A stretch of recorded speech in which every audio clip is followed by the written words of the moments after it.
तो आज हम बनाएंगे ये बेहतरीन सी आलू गोश्त। तो चलिए बनाना शुरू करते हैं।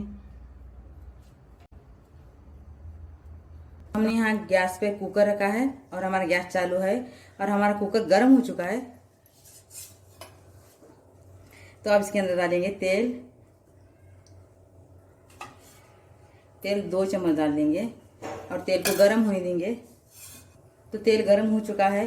अब डालेंगे 1 टुकड़ा दालचीनी, 1 फूल, 1 बड़ी इलायची, 2 छोटी इलायची और तेज पत्ता। इसको अच्छे से गर्म होने देंगे।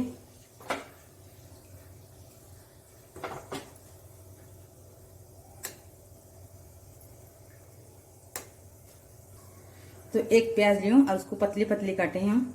इसको ये डाल देंगे इसके अंदर। फिर इसका तेल में फ्राई कर देंगे प्याज को।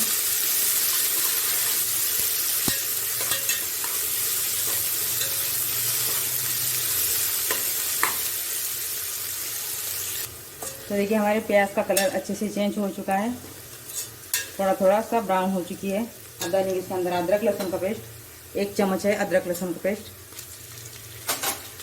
इसको भी अच्छे से तेल में भून देंगे।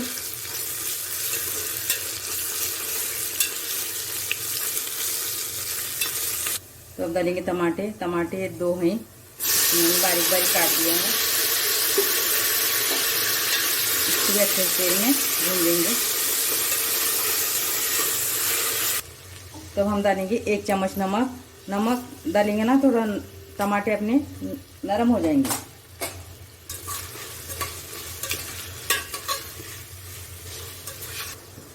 तो आधा चम्मच हल्दी डाल देंगे इसके अंदर और धनिया पाउडर 1 चम्मच।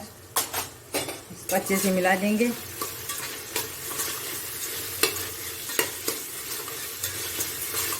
टमाटरों को अच्छे पकने देना, थोड़ा नरम होने देना टमाटे।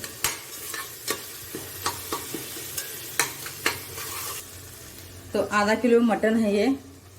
इसको मैंने धो के अच्छे से छन्नी से पानी इसका निकाल दिया है आधा घंटा पहले। ये डाल देंगे इसके अंदर।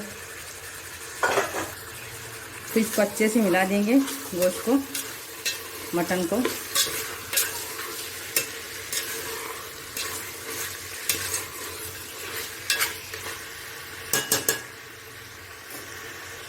तो अब डालेंगे लाल मिर्ची पाउडर 1 चम्मच और कश्मीरी लाल मिर्ची पाउडर 1 चम्मच,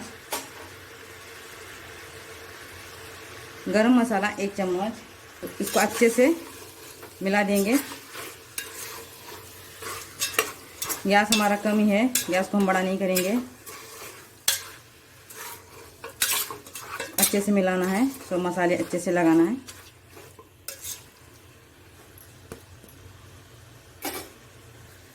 तो दही ये खट्टा वाला है, इसको मैं अच्छे से फेंट दी हूँ। ये भी डाल देंगे, आधी कटोरी दही है। तो इसको अच्छे से मिला देंगे इसको भी। अब थोड़ा सा गैस हम बड़ा कर देंगे 2 मिनट के लिए और दही का पानी अच्छे से सुखा लेंगे। तो देखिए हमारा दही अच्छे से इसका पानी सूख गया है। अब क्या करेंगे, इसको हम इसके ऊपर एक प्लेट रख देंगे और 1 गिलास पानी डाल देंगे।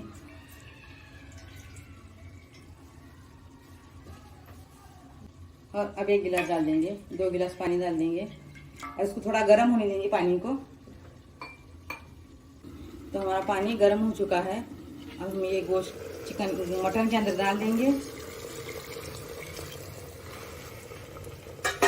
तो फिर इसको अच्छे से मिला देंगे और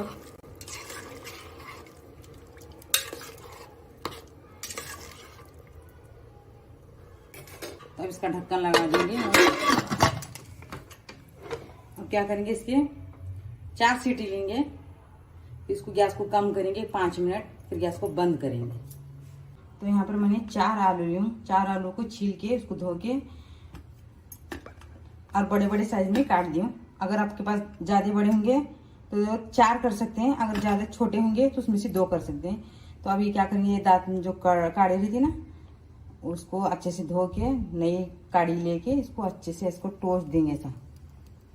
अगर यह नहीं होंगी तो चाकू से भी कर सकते हैं।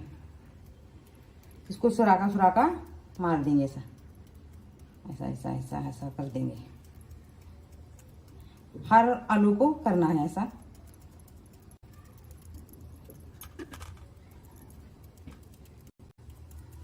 तो जब तक हमारा कुकर में गोश्त गल रहा है, जब तक हम दूसरी तरफ तेल में, कढ़ाई में तेल रखें और तेल हमारा गर्म हो चुका है। अब जो आलू हमने आपको दिखाया था वो तेल में आलू डाल देंगे, फिर इसको अच्छे से फ्राई करके देंगे। तो हमारे आलू एक साइड से अच्छे से तलना हो चुका है, इसको हम थोड़ा सा पलट देंगे, दूसरे साइड से इसको तलेंगे।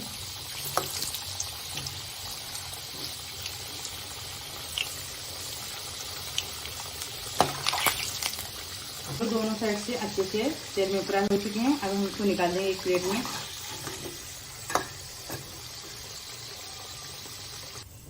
तो हमारा कुकर ठंडा हो चुका है, अब हम इसको खोल के देखेंगे।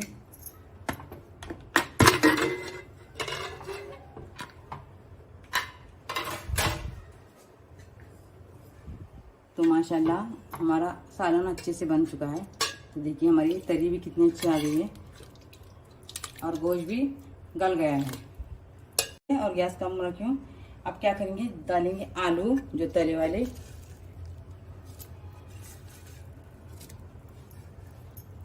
फिर 2 हरी मिर्ची डाल देंगे,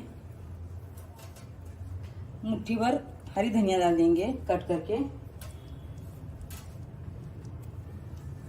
फिर इसको अच्छे से मिला देंगे। अब क्या करेंगे, इसको कम गैस को अब एक 5 मिनट पकने देंगे, क्यों तो हमारे आलू तले वाले हैं, इसके अंदर गोश्त के अंदर थोड़ा मिलना चाहिए और उसको गलना भी चाहिए आलू को। तो हम इसको थोड़ा पका देंगे, अभी थोड़ा सा 5 मिनट पका देंगे। तो देखिए मेरे 5 मिनट हो चुके हैं। तो देखिए कितनी अच्छी तरी और हमारा अच्छे से ग्रेवी अच्छी सी हो चुकी है, गाढ़ी भी हो चुकी है। तो हमारा दाल गोश्त बन के तैयार है। अगर आपको मेरी रेसिपी पसंद आई तो वीडियो को लाइक और चैनल को सब्सक्राइब करना ना भूलिए।